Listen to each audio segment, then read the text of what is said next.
Are you a supplier to the UK poultry sector? Poultry Network's new supplier directory is launching to help farmers and producers find the companies they need, quickly and easily. The online directory goes live on June 30th, giving suppliers a searchable year-round profile, while the printed 2026/27 edition will be published at the beginning of September and posted directly to more than 2,000 UK poultry farms. For bookings made in June, suppliers can secure inclusion in the printed version for just £495. It's a simple way to put your business in front of the poultry sector when they're looking for products, services and support. Visit poultry.network/business-directory to book your listing today.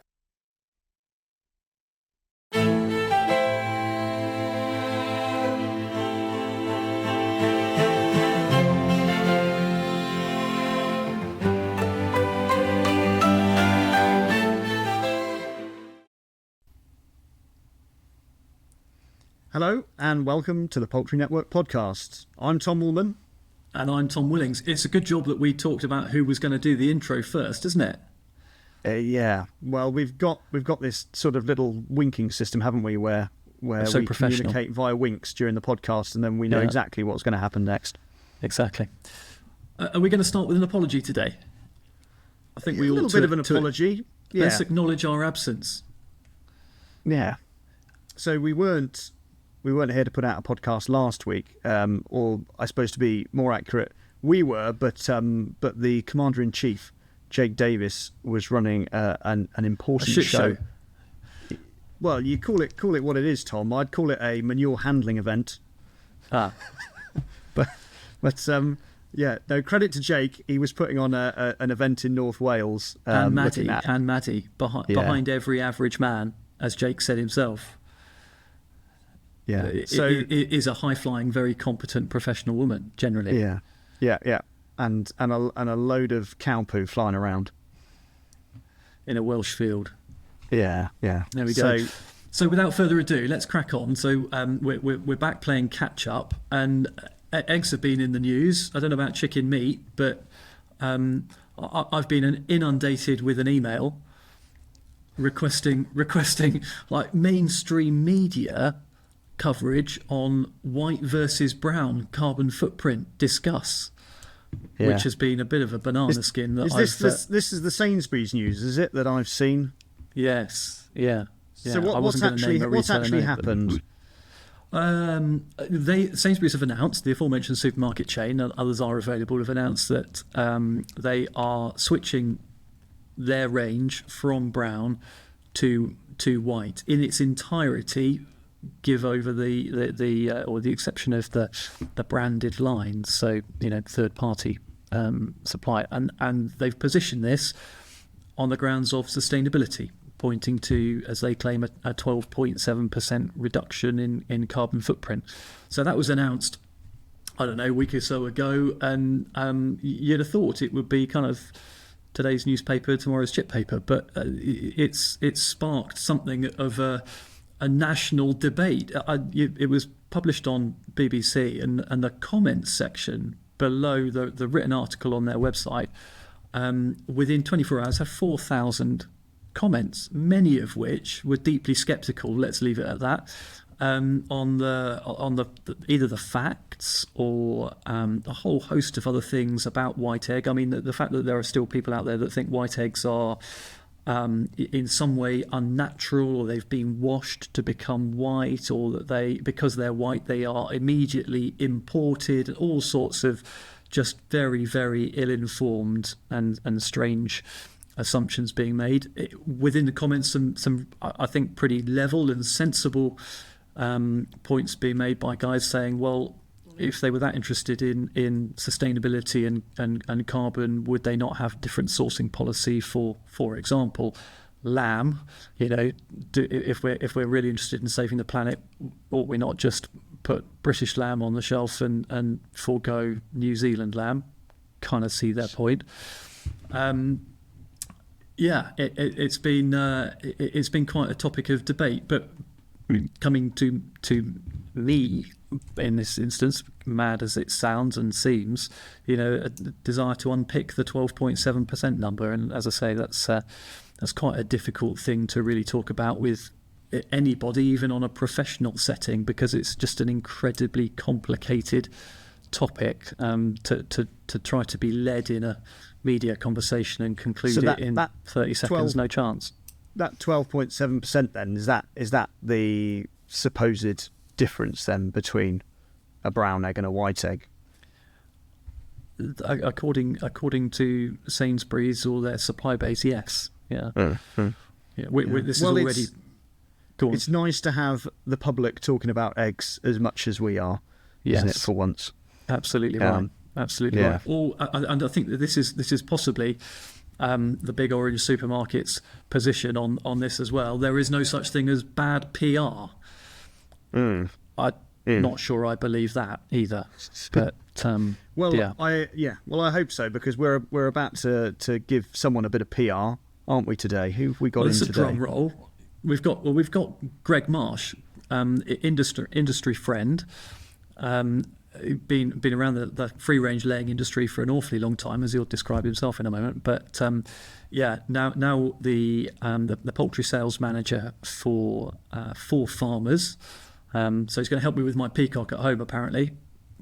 Keep him fed. Has he got some food that can help you grow it to the size of a small family car? We just thought we'd use the quail ration and like multiply up a bit. It'll be fine. He's going to join us, and we're going to hear all about the Layer Academy. I know it's come up in a previous episode with Gary Ford, but let's get into the detail with Greg.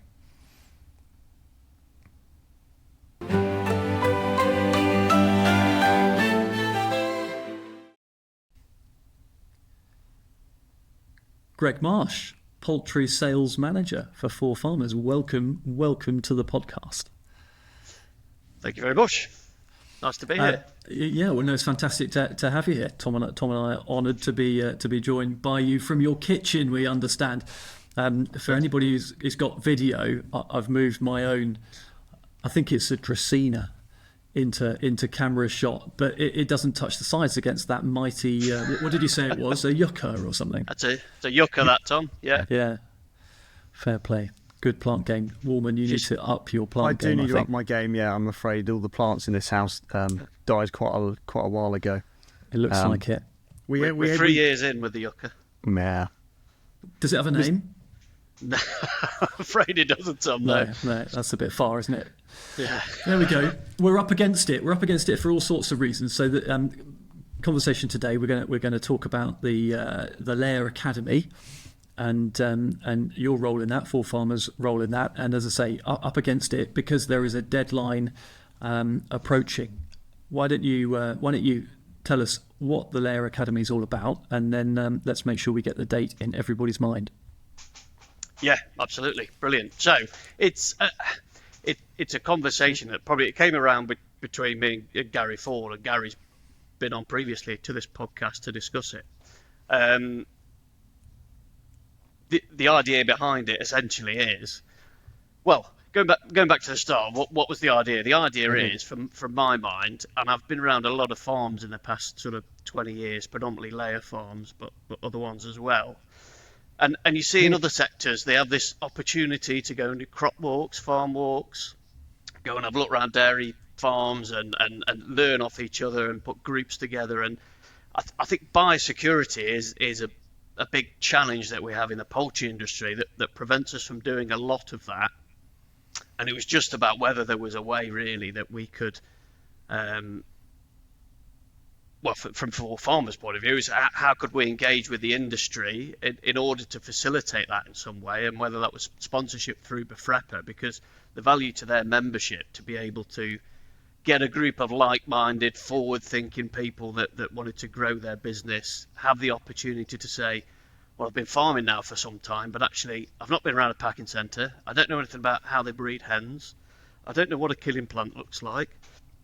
There's the whole thing around how they fit into that industry and how we can increase that knowledge. And I think the other issue that we have in this industry, this is from an agricultural farming point of view, but it's also from in terms of jobs like mine or account managers in certain businesses, is how do we encourage people into this industry? Because we're not very well represented in universities or colleges. There's quite often a bit of a poultry module. Certainly layers aren't mentioned, and any poultry that is generally done will be around the broilers, which they have the same issues around recruitment. So we're a big old industry, and it's changing an awful lot. And how do we encourage people? Well, firstly, just to know about what the opportunities might be, because I think people just don't know how good an industry that we actually work in. No, and I'd agree with that. I think particularly in the laying sector at the moment, there is so much going on. It's hard to keep track, whether it's in terms of changes in breed, whether it's in terms of different programs that people are on and different types of feed, different products that people are producing. You think, an egg just used to be an egg, whereas now when you look at all the different lines and schemes there's a huge selection. So I can see the value of getting people together to discuss those things. And if people haven't been off the farm for several years, getting together with some other farmers and comparing notes could be a really useful thing to do. Mm-hmm. And you'd be incredibly well placed as well, Greg. I mean, you've been in the industry for a fair number of years, and your background. I first came across you while you were at Bowler, and that's an organisation that's got a huge part to play, or has played a huge part, let's say, in the history of free range and the adoption of free range, the creation of a what's now the leading part of the egg market. At the point that John Bowler started his business, it would have been very much a niche. So you've seen a lot of people sort of make that first step that you're talking about. Become kind of aware and, let's say, enlightened into what the industry had to offer back all of those years or so ago, and now in the world of feed. Then it's certainly been interesting. For me, from when I first started, 6,000 bird free range sheds were sort of normal. People were putting 12s on them, and people thought, my goodness, that's a big shed. Whereas the industry is very much different. And I've had some fantastic opportunities, as you say. I was a fieldsman for John Bowler. I've later farmed in my own right and rented a laying shed, and I've been involved with the feed business and set my own additive business up and done all manner of things, and had lots of opportunities. And it was just sort of like, well, what can we do for other people to have those opportunities as well? But so changing industry, and also probably is I think we're seeing bigger businesses now, and I think we're seeing consolidation of businesses. So we're seeing businesses that may have had one shed, but now they might have 3 or 4, and they've got farm managers and they've got staff, and that's probably there's a lot more of that now in the industry. And how do we help and support those people as well? Yeah, so absolutely. Could you tell us right. a little bit about the scheme then that you're going to run in partnership with BFREPA then, Greg, and when does it start? How long does it go on for, and what sort of things are people going to be doing? Good questions, Tom. Yeah, and some of that detail is yet to be thrashed out and finalised, to be fair. But we have a rough programme that we've all sort of agreed, or that BFREPA have agreed on, because of course this is a BFREPA initiative that ForFarmers is more than happy to support and sponsor. But essentially there's a 12-month programme, and the premise of that is it's always difficult of how much time do we take people away from farms, because it's generally always difficult to get away from them. So we're trying to achieve a 2-day visit every quarter. And that's so we can achieve lots of things. So it's getting the right group of people together that will feed off each other, challenge each other, talk about their own businesses and what they might do differently. But it's also getting round. So what we're trying to do is get around the whole industry. So from breeding to chick to rearing to different laying farms. We're trying to incorporate a trip into Europe as well, just because some of the innovation that is over there is different. Some of the markets are different. It's always, whilst it might not be relevant or you might not be able to apply it at home, there are also lessons to be learned from those sorts of things. And in terms of managing fully beaked birds. Lots of that already happening over there in terms of in ovo sexing. We can go and have a look at that. There's lots of things we can go and get from that. So it's a 2-day visit every quarter for 12 months, and we will cram as much of that industry into those days as we can. So it sounds like it's a combination of, walk the value chain.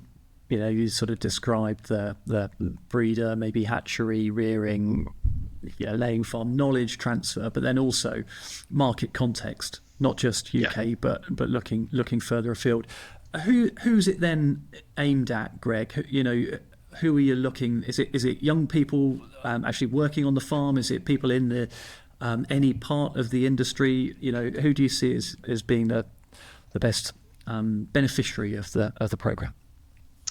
Well, I think from a BFREPA membership point of view, is that's what it's got to be about, in terms of how do they add value to that membership, and it's really for their members. I think there's an opportunity for some people who are involved with the industry in general and having a lot of impact in the laying sector, but we didn't want to make it all about that. It's predominantly to do with people that are either working on, managing, having an impact or an influence on a laying farm from day to day, really. And it's how to give those people the opportunities predominantly. So if we've got people listening to this now and they want to get involved, how do they go about it? So hopefully a very simple process. Beth, who sits on the BFREPA board, has done a fantastic job of making the application process very simple. There, if you open the Ranger magazine, there is a QR code you can scan. It's a very quick, probably a 5-minute form to fill in. It's also on the BFREPA website, just to click on there, and very quick application form. Not onerous at all. There'll be, after the application window, there'll be a short sort of online interview where we need to whittle down really who are the people that are going to interact the best. I suppose that's going to be the challenge, is how do we select only 8 people from a massive industry? And I think my ambition is, and actually when we sat down and discussed this initially with BFREPA, it was sort of like, well, we hope somebody might apply for it, but there's always a chance they won't. Luckily and very pleasingly, we have been inundated with applications so far. So that's going to be the challenge of who goes on the first one. But actually, I'd like to think it's something that continues year after year, and we can develop it and improve it and everything else. So if you don't get on this one, there might be another one, or hopefully there will be. And what is the final date for applications then? 17th, which is next Wednesday, 17th of June. So there's a degree of urgency. If you're listening to this and you're thinking this sounds like a very, very useful way of learning an awful lot in a very short space of time with some like-minded people, and a whole selection of, I'm sure, very well-placed businesses to impart an enormous amount of knowledge, don't delay. Get involved, and it isn't a case of first come, first served. There may be already more than 8 people that have applied, but there is room for your application.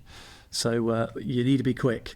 Look up on the website and get that application form filled in by next Wednesday. Mm. The other thing that it would be good to talk to you about, Greg, really, as someone that works for a feed company, is just looking really at what's going on in the feed market at the moment. So I don't know potentially where we might start. We could potentially talk about raw materials, because I know that's something that people have been keeping a bit of a close eye on at the moment. What's your general outlook in terms of the raw material market? Yeah, I think generally, and probably everybody's aware of this, that it's the macro environment that is driving prices currently. This week's been a good week looking at replacement prices, but it is the likes of the Iran-Israel conflict, the Strait of Hormuz, that is driving manufacturing and transport prices. That's had the big impact. Essentially, a lot of things are actually looking quite positive. a lot of people will look at grain production and yield and volume and everything else. It's always important to look at stock to use ratios. Currently, there's nothing alarming on the horizon in terms of that. Things do change. There's lots of talk of El Niño having a big effect this year. We're yet to see that. So far, crops are looking good out there on a global scale. The big problem is that macro environment.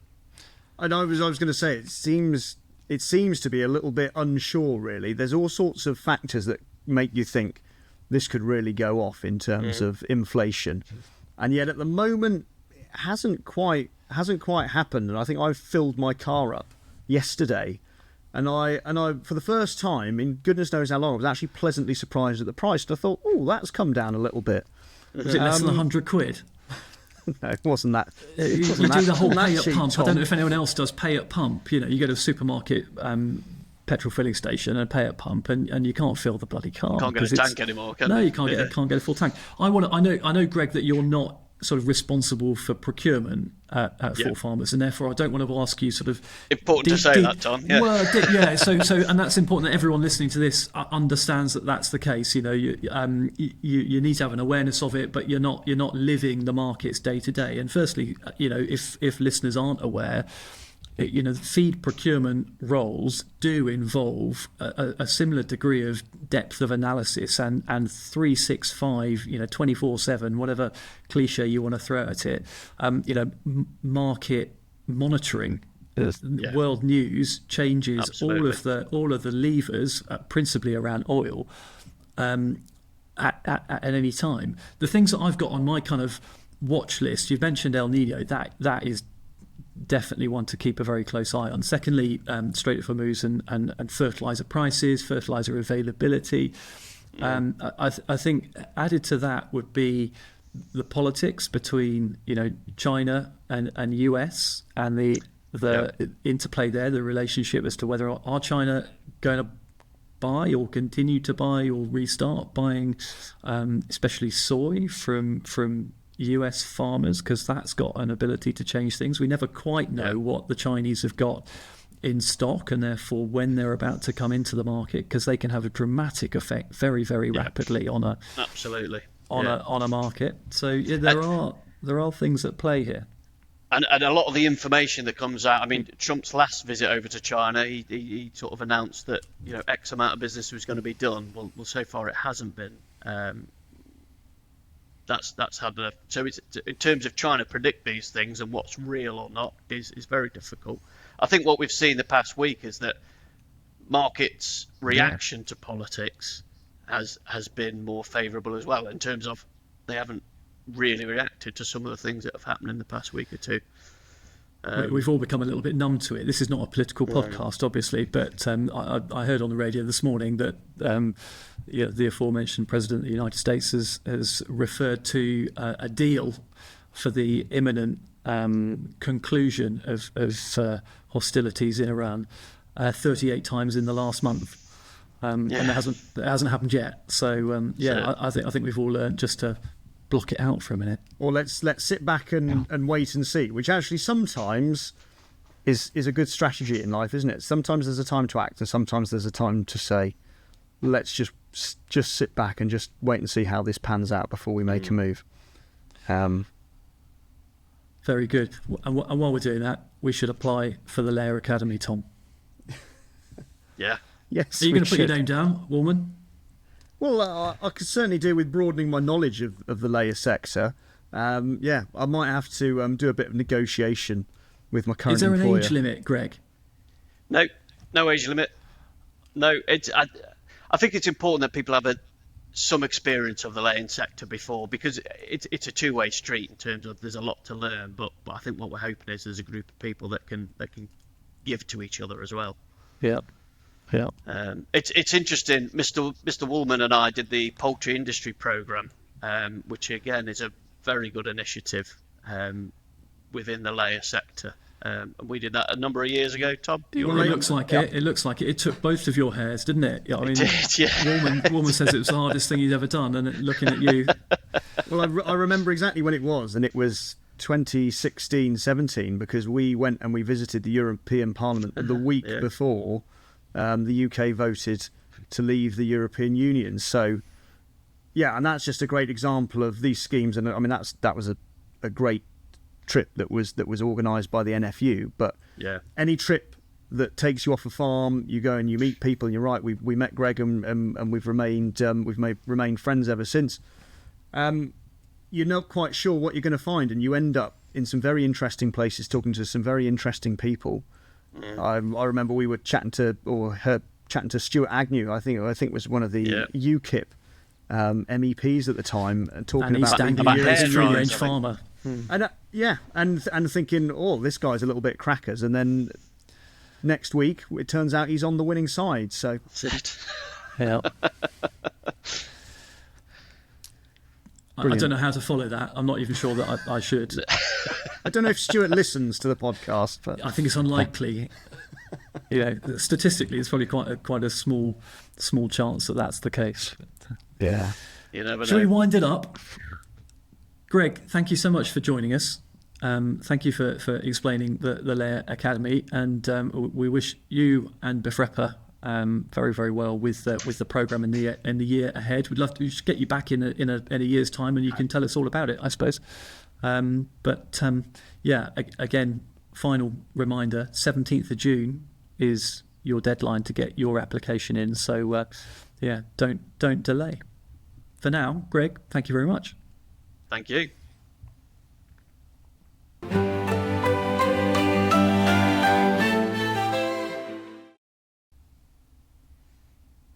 17th of June then, Tom, you're going to get your application in?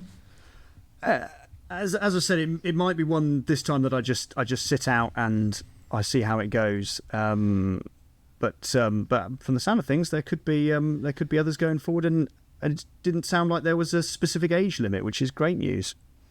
Great news for me. I think you're probably young enough for all of the Nuffield stuff and everything else, but I'm afraid I timed out on that for a long, long time ago. But you've been on as you say, you've been on PIP, so it's about time somebody else had a go, I think. Absolutely. Yeah. And again, nice to see BFREPA really going from strength to strength and broadening what it's able to offer its members. It started off, didn't it, as quite a small organisation, and they've just carried on adding, I suppose, to what they're able to do with their influence, and it's a great thing to be a part of, I guess, if you're a BFREPA member. Yeah, well, we thank Greg for coming on, and ForFarmers for sponsoring what is, as you say, another great initiative by the Free Range Producers Association, and we wish all of those parties, and of course the 8 lucky people who passed through what sounds like would be quite a challenging interview process to pass selection for year 1. Wish them every success as well. And if you did apply and you're unlucky this time, we'll be doing our bit behind the scenes to encourage all of those organising parties to roll it on the following year. So we've got your back, don't worry. Yeah. Good. Let's call it time. We'll be back next week. So thank you for your patience during our absence. A quick reminder that if you haven't already, then do the whole like and subscribe things to make sure that you don't miss an episode, particularly if we're going to be a bit hokey cokey as to when we choose to put these things out. But normal service will from this point be resumed, and we'll catch up with you in a week's time. Great. See you then, Tom.